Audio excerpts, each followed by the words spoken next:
Que bênção ouvir a Milena. Parece que ela está cantando dentro do peito da gente. Uma bênção, louvado seja Deus.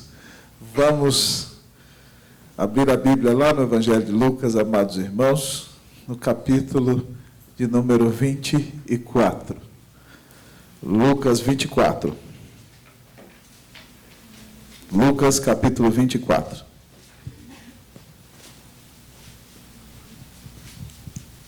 Lucas 24. Pode se colocar de pé. Lucas 24. Nós vamos ler a palavra, amados irmãos, a partir do versículo de número 44.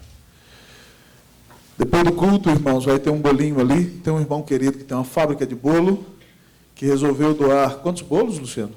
30 bolos para a gente, para o final da conferência missionária. Então vai ter suco, sobrou refrigerante, chá. Você pode ali passar, certo? 0,800, não paga nada, para compartilhar, para ter o congraçamento com os irmãos. Lucas, capítulo 24. Eu vou ler a partir do versículo 44. Amados irmãos, assim diz a palavra do Senhor.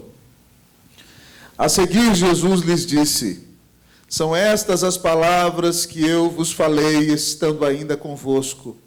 Importava se cumprisse tudo o que de mim está escrito na lei de Moisés, nos profetas e nos salmos.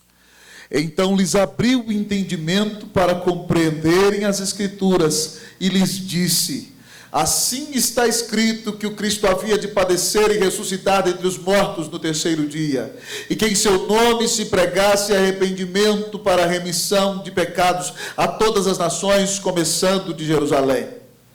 Vós sois testemunhas destas coisas. Leiam todos comigo 49. Eis que envio sobre vós a promessa de meu Pai.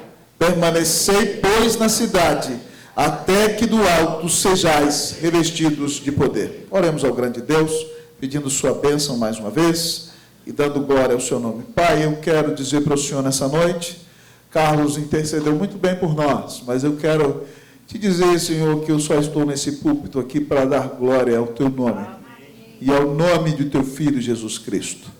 Pai, eu quero te pedir que o Senhor me livre de mim mesmo enquanto prego a tua palavra, Deus, e que a tua graça seja sobre a minha vida, para que as Escrituras sejam expostas com fidelidade, ó Deus. Nós acreditamos piamente, Deus, que quando a Bíblia é aberta e exposta com fidelidade, ó Deus, o Senhor se faz presente na igreja. O Senhor Jesus caminha, como diz o texto de Apocalipse, no meio dos 7 candeeiros de ouro, no meio da igreja, e o teu Espírito fala com a noiva por meio das Escrituras. Então, Senhor, nessa noite, fala ao coração da tua igreja. Nós te agradecemos por esse fim de semana tão precioso, que começou na sexta com uma palavra tão abençoada. Ó Deus, o Senhor esteve conosco no culto de ontem e hoje com 2 palavras tão preciosas, através da nossa missionária Sol e do reverendo Patrick. E agora, Senhor, nós pedimos então que o Senhor conclua essa conferência, nesse culto à noite, abrindo os céus e derramando a tua graça. Ó Deus, vai enchendo este lugar, vai enchendo essa casa. Mas não só enche a casa, enche o peito, a alma, o coração, o ser de cada um dos teus filhos que aqui está. Ó Deus, e se há alguém aqui nesta noite que ainda não conhece o Salvador, que seja achado por ti. Que seja atraído, ó Deus, com os teus laços de amor. Que se torne filho teu. Senhor, exalta o nome de Jesus nessa pregação. Convém que ele cresça. Faça assim, Senhor, em nome de Jesus. Amém. Assentai-vos, irmãos queridos. Queridos irmãos e irmãs, o tema da nossa conferência foi qual? Qual foi? Me diga aí, levanta-te e vai. E para concluir, amado irmão, essa conferência, eu só posso dizer a você que para levantar-se e ir, você precisa ser de fato uma testemunha de Jesus. E nesse texto que ora lemos, o Senhor, depois da sua ressurreição, por primeira vez ali no cenáculo, aparece a todos os discípulos. E eles ficam perplexos com a sua presença. Ele mostra os sinais de sua mão do lado e ainda come pão e peixe para dizer que quem se manifestou ali, sem passar pela porta, é o próprio Cristo ressurreto, o Rei da Glória, o Filho de Deus. E naquele encontro com seus discípulos, O Senhor, em outras palavras, diz a eles: levanta-te e vai. Levantem-se e vão. Mas de outro jeito ele diz isso no versículo 48. Ele diz a eles, vamos ler comigo? 48, vamos lá? Vós sois... Todo mundo comigo, vamos lá? 1, 2, 3, vamos lá? Vós sois testemunhas destas coisas. O Senhor Jesus diz àqueles discípulos que eles são testemunhas da maior bênção de toda a história. E, amados irmãos, não só eles, nós também. No ano de 1969, quando o homem chegou à Lua, o presidente dos Estados Unidos era um Quaker, um cristão, Richard Nixon. E Nixon, então, vai à frente da televisão e diz que aquele dia era o dia mais importante da história da humanidade.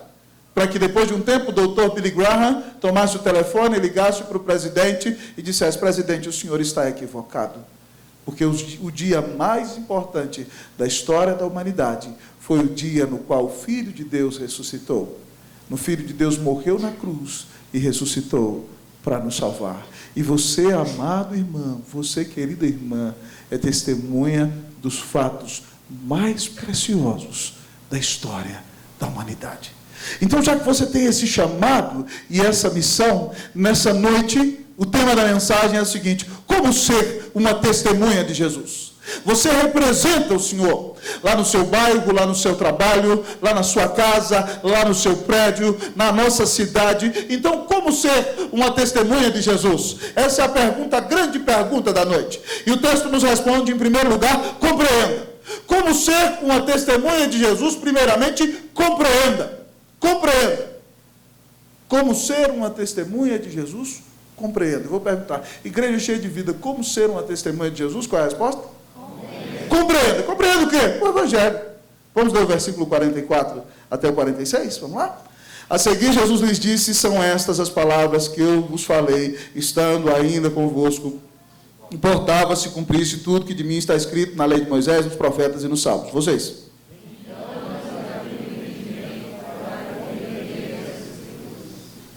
Continue, 46.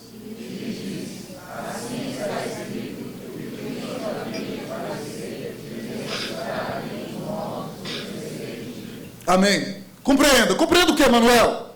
Que esse evangelho que você vem escutar aqui todo domingo não saiu da cabeça do pastor Roster, nem da cabeça dos reformadores. Jesus foi o maior pregador do evangelho. Ele começa dizendo aí para nós de maneira clara no versículo 44, são estas as palavras que eu vos falei, estando ainda convosco. Mas compreenda que essa palavra que Jesus pregou é simplesmente o resumo de toda a Bíblia. Olha o que ele diz aí nesse mesmo versículo: estando ainda convosco, importava que se cumprisse tudo que de mim está escrito na lei de Moisés, nos profetas e nos salmos.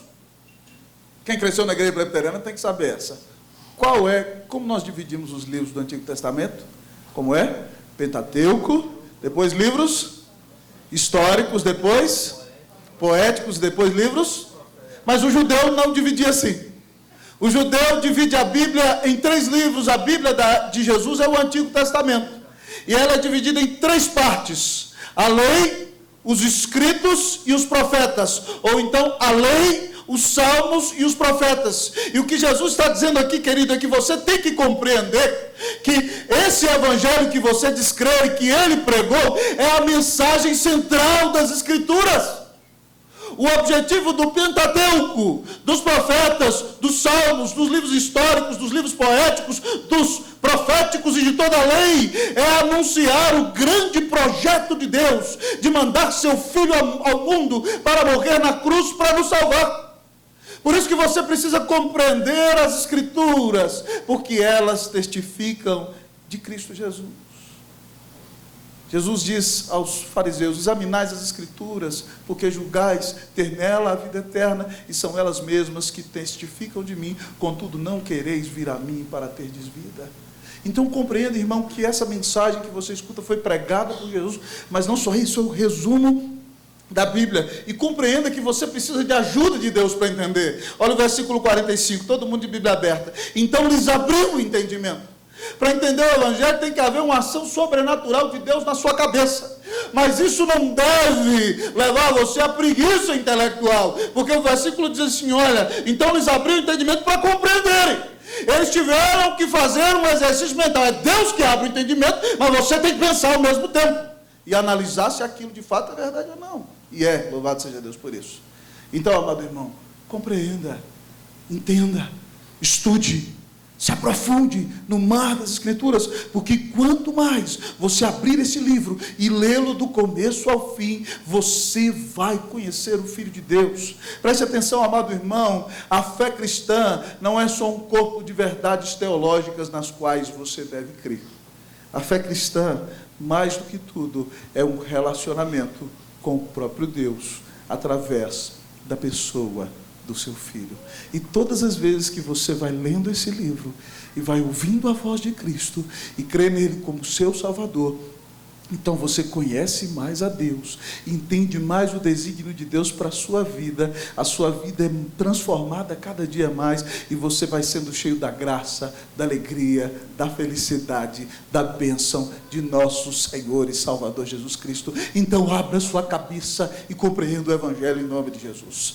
Mas compreenda, querido, amado irmão, que esse Evangelho tem como mensagem central a morte, o sofrimento e a ressurreição do Senhor Jesus. O versículo 46 diz, assim está escrito que o Cristo havia de padecer. Cristo sofreu imensamente a sua dor. E sofreu até o ponto de receber uma morte e morte de cruz. Isaías, com 700 anos antes de antecedência, pinta um lindo quadro diante dos nossos olhos, quando diz, mas ele foi traspassado pelas nossas transgressões. Isaías 53:5. E moído pelas nossas iniquidades, o castigo que nos traz a paz estava sobre ele, e pelas suas pisaduras nós fomos sarados. Jesus recebeu a ira do Pai no teu lugar na cruz. Quando ele grita, Deus meu, por que me desamparaste? Ele está sofrendo todo o desprezo do Deus eterno contra o pecado que o ofende. No seu lugar, naquela cruz, Cristo padeceu. Nunca ninguém te amou como esse Salvador, princesinha, a ponto de morrer na cruz no teu lugar. Você já pensou que bênção maravilhosa? Louvado seja o Senhor. Mas louvado seja o Senhor, porque a tumba não o derrotou. No terceiro dia o anjo dos céus baixou, a pedra rolou, a morte suplantou, a vitória nos levou, Cristo ressuscitou. Diz o texto que ele haveria de ressuscitar no terceiro dia. Então, amados irmãos, nós precisamos compreender que nós temos recebido a bênção das maiores notícias da história da humanidade. Você precisa compreender a profundidade, a altura, a largura e ter todo o entendimento acerca desse Evangelho maravilhoso que salva a sua vida. Para ser uma testemunha, use a sua mente, use a sua cabeça e se esforce tremendamente para compreender o desígnio e a vontade de Deus para a sua vida, para compreender quem é esse grande Deus maravilhoso e todas as bênçãos que Ele tem colocado à sua disposição. Paulo, quando prega para os coríntios, uma igreja um tanto quanto confusa, ele quer dar para eles o resumo do que é mais importante. E no capítulo 15, versículos 3 e 4, ele diz assim, antes de tudo, prioridade, vos entreguei o que também recebi, que Cristo Jesus morreu pelos nossos pecados, segundo as Escrituras, e que foi sepultado e ressuscitou ao terceiro dia, segundo as Escrituras. É a mesma coisa que Jesus está dizendo aqui, amado irmão. Por isso, meu querido irmão, quando você vai a uma igreja evangélica e a uma igreja presbiteriana e escuta um sermão sobre qualquer assunto, ou a exposição de qualquer texto da Bíblia, se essa mensagem é totalmente fidedigna à mensagem das Escrituras, ela tem que falar de Cristo, porque Cristo é o assunto central da Bíblia, mas Cristo é o assunto central da história. Cristo e o seu Evangelho, amado irmão, é a resposta para todos os problemas existenciais que você tem. Se você está aqui nessa noite e se sente um pobrezinho, se sente um rejeitado, se diz, eu sou um patinho feio, meu pai não gosta de mim, minha mãe não gosta de mim, ninguém liga para mim. Cristo te ama! Ele deu a vida na cruz do Calvário por amor de você. Levante-se desse desânimo. Coragem, você é amado. Mas se você está aqui nessa noite, se acha demais o rei da cocada preta, o bonitão da balachita, de repente o evangelho diz que você é pecador e não é nada, e se você não clamar a graça do Senhor na sua vida, você não tem a mínima esperança de ter perdão, de ter paz com Deus, de ter vida eterna. Ô meu irmão, peça a Deus que avive em ti, como diz o hino, né? Avive em nós as forças da memória. Que Deus abra a sua memória, que Deus abra a sua mente, que Deus abra o seu coração, que Deus escancare as janelas do seu interior e que você preste atenção, que o Evangelho tem todas as respostas que você precisa.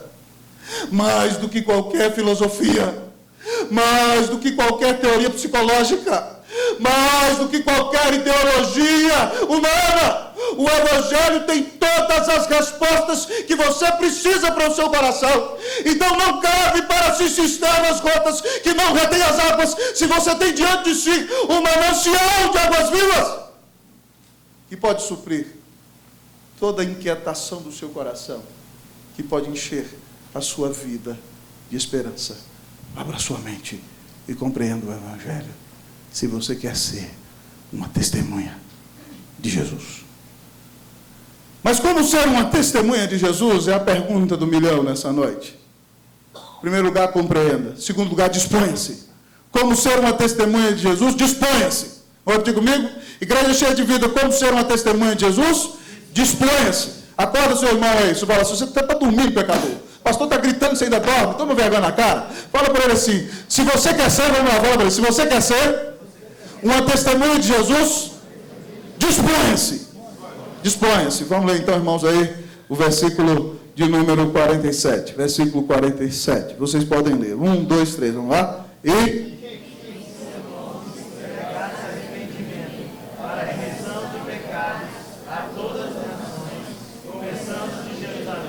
Eu também vou ler. E que em seu nome se pregasse arrependimento para a remissão de pecados a todas as nações, começando de Jerusalém. Disponha-se. Para quê, pastor? Para abrir a sua boca e pregar o Evangelho. Irmãos, essa palavra aqui no grego para pregar é a palavra usada para arauto.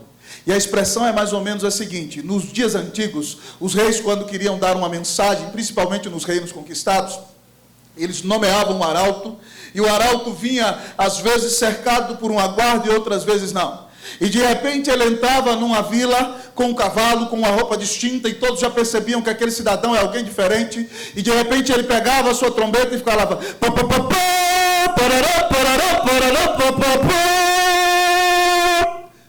e toda a vila se reunia. E de repente ele se levantava e dizia: eis que o grande rei dos reis, o Senhor dos senhores, tem conquistado para si todos os domínios do universo. E no seu reino há rebeldes inseridos. Mas hoje venho aqui para dizer que o grande rei oferece a todos os rebeldes o indulto e a possibilidade do perdão. Basta que se arrependam de toda a sua rebeldia e do desejo de se levantar contra o seu verdadeiro rei. E então se submetam a esse rei, crendo no seu amor, na sua bondade, na sua graça, no seu sustento e na sua salvação. E todos então receberão anistia e perdão eterno, e sua vida será restaurada, e de fato serão eles amigos do rei. Mas todos aqueles que não quiserem se submeter à mensagem deste arauto, certamente vão receber, tristemente, como pena de sua rebelião, a morte como sentença, por rebelar-se contra o rei. Amados irmãos, essa é a palavra arauto, no grego. Tudo isso ela quer dizer. E você tem que se dispor para ser esse arauto de Cristo Jesus, nesse mundo onde você foi plantado. E aí ele diz o seguinte: disponha-se, sabe por quê? Para pregar, porque você não vai pregar em seu nome, você vai pregar com a autoridade de Jesus. Olha o versículo aí, e que em seu nome. Sabe o que significa o nome de alguém nos dias da Bíblia, amado irmão? Não é só rosto, que legal, não. O nome de alguém significa a sua reputação. É por isso que Deus zela muito pelo seu nome, quando diz: não tomarás o nome do Senhor teu Deus em vão. Porque o nome de Deus significa o caráter de Deus, a essência de Deus. Ele expressa quem de fato Deus é. Então, quando o texto diz que você prega em nome de Jesus, está expressando a essência de Jesus, o caráter de Jesus, a grande obra salvadora de Jesus. Você tem que se dispor, não fundamentado na sua eloquência, na sua capacidade, na sua formação, mas fundamentado na grande obra salvadora de Jesus na cruz do Calvário. Mas você tem que se dispor, sabe por quê? Porque a sua mensagem vai ser uma mensagem de confrontação. Ela não vai agradar o homem.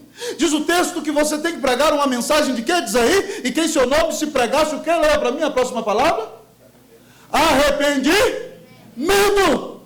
Arrependimento significa, essa palavra no grego, mudança de mentalidade.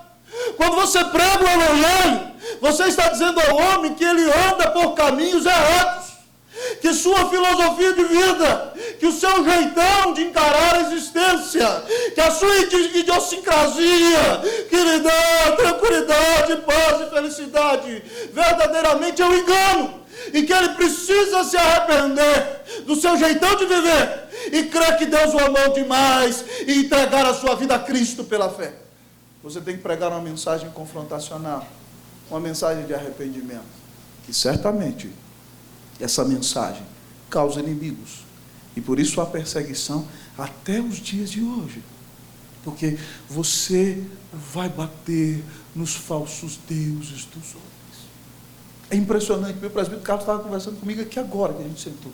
Ele falou assim: pastor, é impressionante, a gente sempre conversa sobre isso. Quando você quer ver alguém apelar na igreja, é você bater no ídolo dele. Se o ídolo dele é dinheiro, e você bateu no dinheiro, ele acabou, perdeu o playboy, ele vai se dar: como é que o pastor está falando isso de ganhar dinheiro?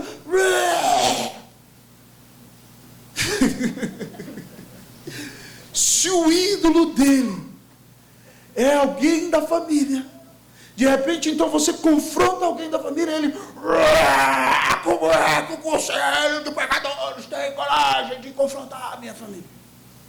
Se o ídolo dele é uma ideia que ele tem, contrária às Sagradas Escrituras, a ira vai dominar o seu coração. Quando o pastor abrir a palavra, e ele vai avançar, e o monstro vai sair, e o xireque vai sair lá de dentro, Queridão, em nome de Jesus, a mensagem da Bíblia é confrontacional. Não tem jeito.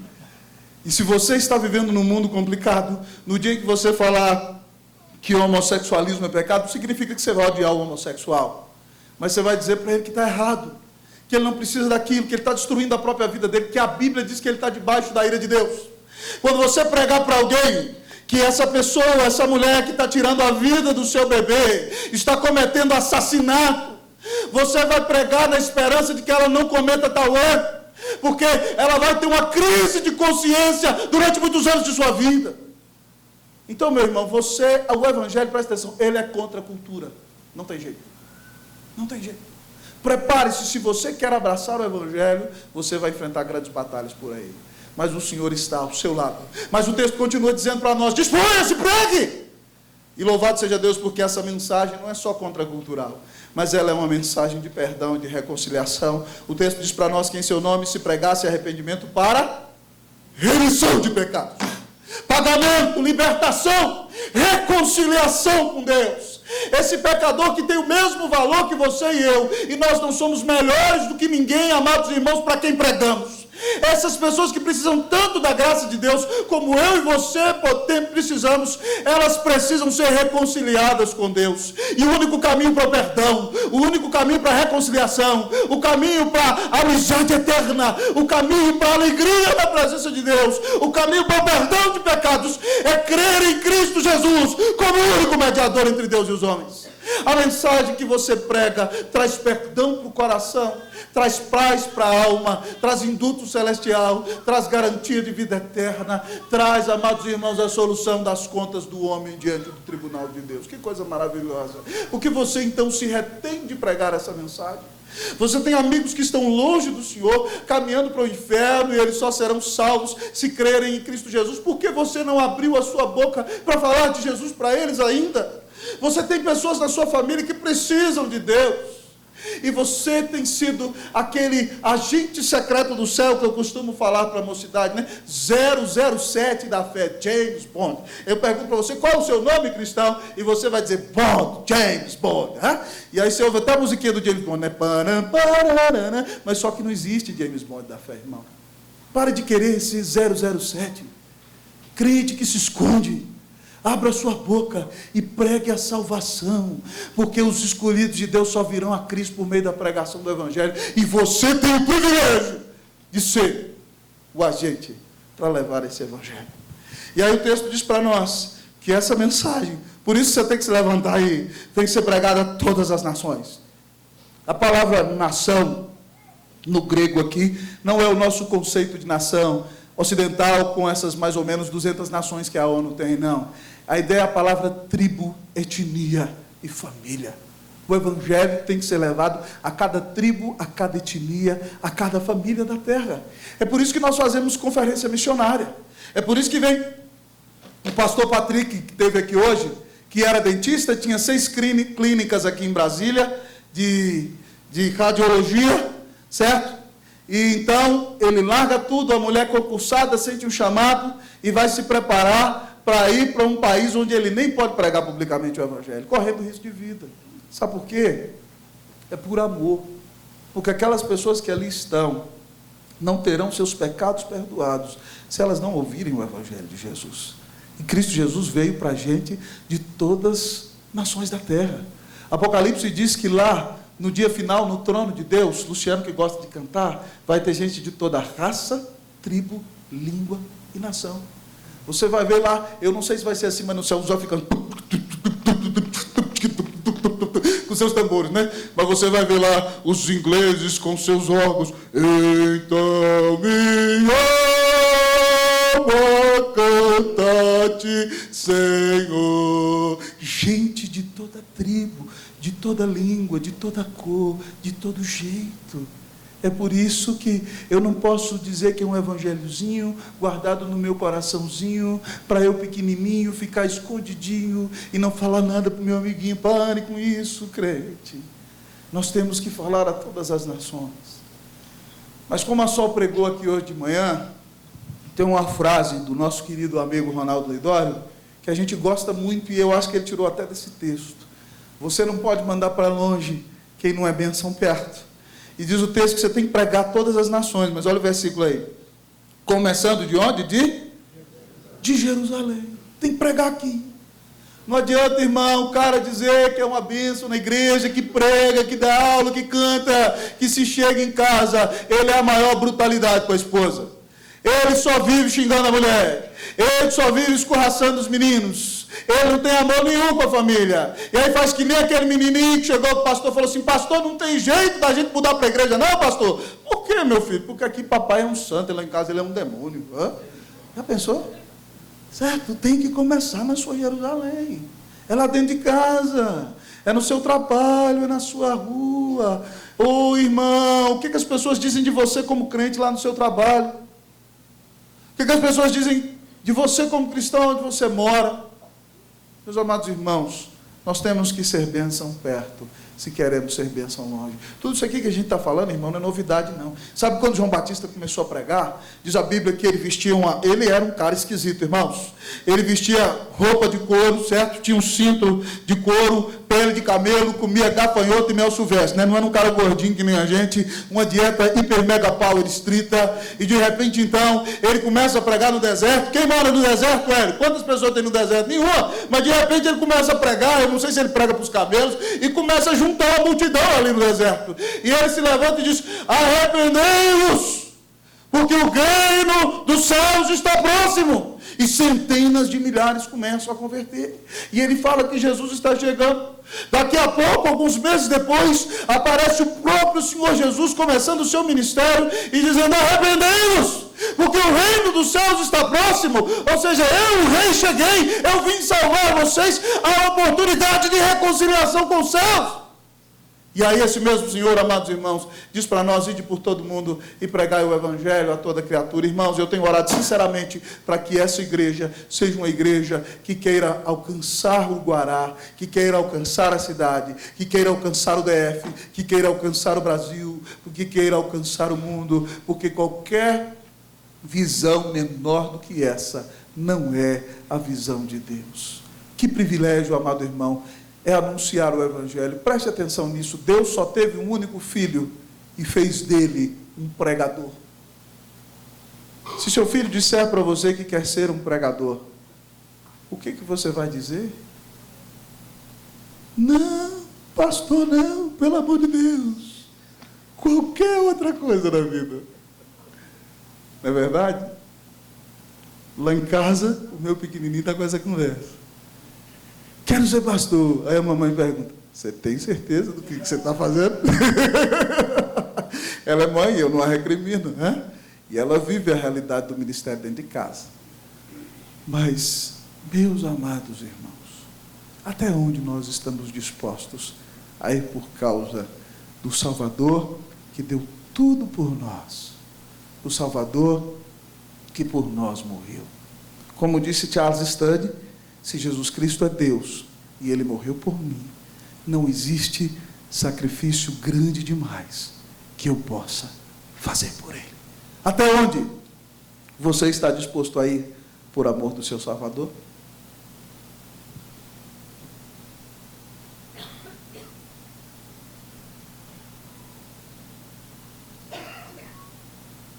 Você ainda quer ser uma testemunha do Senhor? Amém? Como ser uma testemunha de Jesus? Em primeiro lugar, compreenda. Em segundo lugar, disponha-se. Em terceiro lugar, diz o texto, revista-se. Como ser uma testemunha de Jesus? Revista-se. Como ser uma testemunha de Jesus? Revista-se. Versículo 49. 48, eu vou ler, vocês o 49. Vós sois testemunhas destas coisas. Por favor, o 49.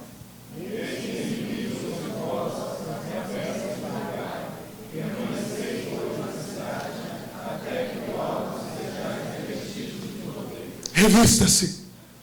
Irmão, preste atenção. Se você vai realizar o ministério no seu poder e na sua força, você está literalmente perdido.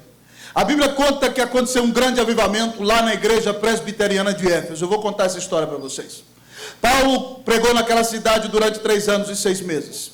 E acontece um grande avivamento naquela cidade. Paulo prega na escola de Tirano. Os manuscritos mais antigos dizem que ele prega mais ou menos 5 horas por dia. E então, meus queridos irmãos, ele prega ali e vem gente de todas as províncias da Ásia. E as pessoas começam a se converter aos borbotões. E os adoradores de Diana e os feiticeiros também começam a se converter. E um dia o avivamento se torna tão grande que eles resolvem fazer uma fogueira em praça pública e queimam todos os seus livros de magia e ocultismo, e o valor daquela queima supera o valor de $1 milhão em livro. Uma perseguição vai surgir por causa daquilo. Mas Paulo está sendo usado com grande poder. E de repente as pessoas pegam os lenços de Paulo e colocam nos enfermos e eles são curados. E os demônios, quando veem as roupas de Paulo, saem gritando desesperadamente. Então os judeus, filho de um sumo sacerdote chamado Serva, viram que isso acontecia e foram expulsar um demônio, a Bíblia diz. E eles chegaram para o homem possesso e falaram assim: nós estamos te expulsando em nome de Jesus a quem Paulo prega. E o demônio olha para ele e fala assim: eu sei quem é Jesus, e eu sei quem é Paulo, mas vocês quem são? E eles ficaram assim, e o demônio partiu para cima deles, irmãos, e deu uma coça e arrancou a roupa, e eles saíram pelados, envergonhados, gritando desesperadamente daquela casa. Eu sei quem é Jesus, e sei quem é Paulo, mas quem é você? Se você hoje, irmão, tivesse que lidar com isso, uma pessoa possuída por um espírito maligno, qual seria a sua reação? Já vi uns misericórdia por aí. Você é alguém cheio do Espírito Santo? O texto diz que você não pode fazer a obra de Deus fundamentado na sua capacidade, mas você precisa se revestir. E o texto vai dizer para nós, amado irmão, que esse revestimento, ele vem de Jesus, dizer, eis que eu envio. O Espírito Santo é enviado para nós como um presente de Jesus. Mas diz o texto que ele é a promessa do Pai. Deus prometeu em Isaías 44 que derramaria o seu Espírito sobre a sua posteridade. Em Joel ele diz que derramaria o Espírito sobre toda a carne. Deus promete o Espírito Santo para o seu povo. E diz o texto então que o Espírito Santo é mandado pelo Pai e pelo Filho. Mas diz o texto que você tem que esperar. Diz: permanecei, pois, na cidade. Eles foram batizados com o Espírito Santo. Para nós o batismo com o Espírito Santo ocorre na hora da conversão, não é uma segunda bênção. Mas eu e você devemos, como cristãos, ter a expectativa de sermos cheios do Espírito Santo. Isso não é algo só para o passado. Isso não é algo só para antigamente.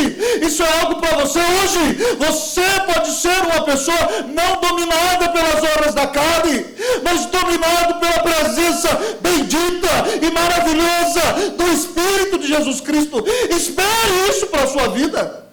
Clame a Deus por isso. Permaneça esperando essa promessa maravilhosa de que você seria cheio da presença do Espírito Santo de Deus. E diz o texto que essa promessa vem do alto. É Deus que cumpre. Permanecei, pois, na cidade, até que do alto. E essa presença do Espírito, ela tem que locupletar a nossa vida. Nós temos que ser revestidos. A ideia do texto não é só vestir uma roupa, mas ser alguém que é cheio. Não é só ser cheio, é transbordar, é ser locupletado, é vazar a graça de Deus aonde você for. É ser alguém que é colocado no mundo e é tão cheio da bênção e da presença de Jesus que as pessoas não podem permanecer inertes diante da sua presença, porque você está dominado pela graça, pela presença, pela pessoa bendita e maravilhosa de Cristo Jesus, pela pessoa do seu Espírito Santo. E o texto diz para nós que essa pessoa tão maravilhosa e tão preciosa, ela nos capacita para fazer a obra de Deus. Permanecei, pois, na cidade, até que do alto sejais revestidos de quê? Poder. Se você quer poder para fazer a obra de Deus, você precisa ser um crente cheio do Espírito Santo. Para ser um crente cheio do Espírito Santo, você precisa ter uma séria vida de oração. Para ser um crente cheio do Espírito Santo, você precisa se arrepender do seu orgulho, da sua soberba, de achar que sabe de tudo o tempo todo e que não pode abaixar sua cabeça para ninguém. Para ser cheio do Espírito Santo, você precisa levar a palavra de Deus a sério e se alimentar dela a cada dia, mas ser moldado por ela a cada instante e buscar viver uma vida de santidade que glorifique e exalte o nome do Senhor Jesus toda a sua vida. Você pode ser revestido, irmão, a Bíblia diz: e não vos embriagueis com vinho no qual há dissolução, mas enchei-vos do Espírito. A Bíblia diz que recebereis poder quando venha sobre vós o Espírito e sereis minhas testemunhas. Para ser testemunha, você tem que ser cheio. Jesus disse para nós: eu sou a videira e vós os ramos. Aquele que está ligado em mim, aquele que permanece em mim, esse dá muito fruto. Sem mim, nada podeis fazer. Mas, meu irmão, preste atenção: para ser cheio do Espírito Santo, você tem que ser esvaziado de muitas outras coisas. Talvez você chegou aqui e está cheio de si mesmo. Eu quero dizer para você, se você está cheio de si mesmo, não há esperança de ser cheio do Espírito Santo. Você tem que se esvaziar de si mesmo. Tem que se esvaziar da sua justiça.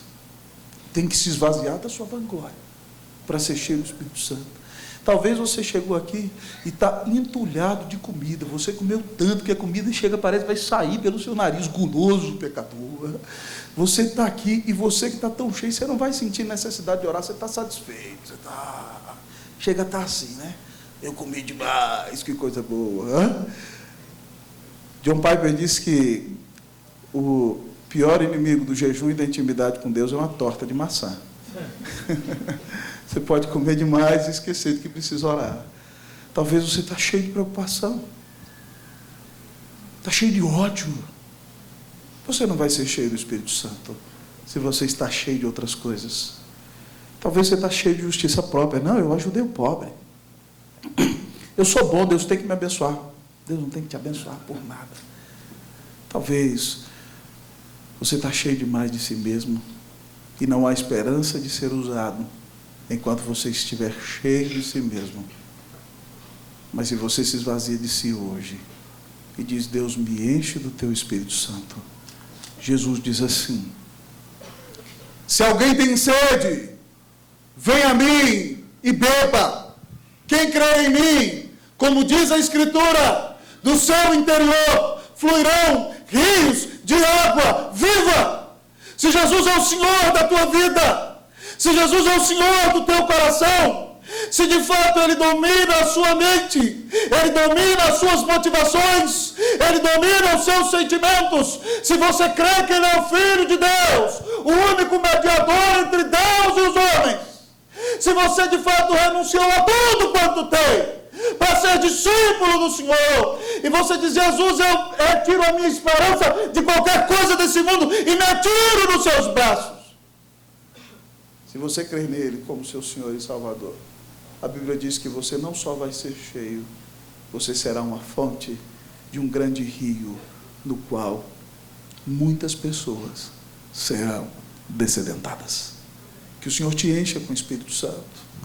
Que o Espírito Santo de Deus sopre com graça sobre a sua vida. Que nós sejamos uma igreja cheia do Espírito Santo de Deus. Pastor, eu quero ser uma testemunha de Jesus.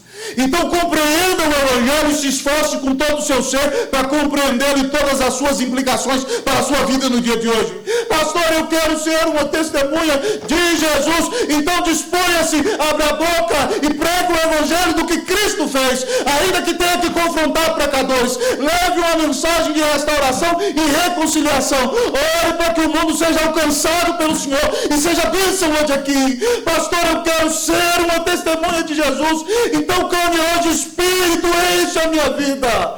Espírito, abençoa o meu coração. Espírito, domina a minha mente, os meus sentimentos, o meu interior. Domina o meu projeto de vida e me enche de ti, para que eu seja usado. Se isso acontecer, levanta-te e vai, porque você já é uma testemunha de Jesus. Que Deus faça de nós verdadeiras testemunhas de Jesus. Amém. Vamos cantar Espírito.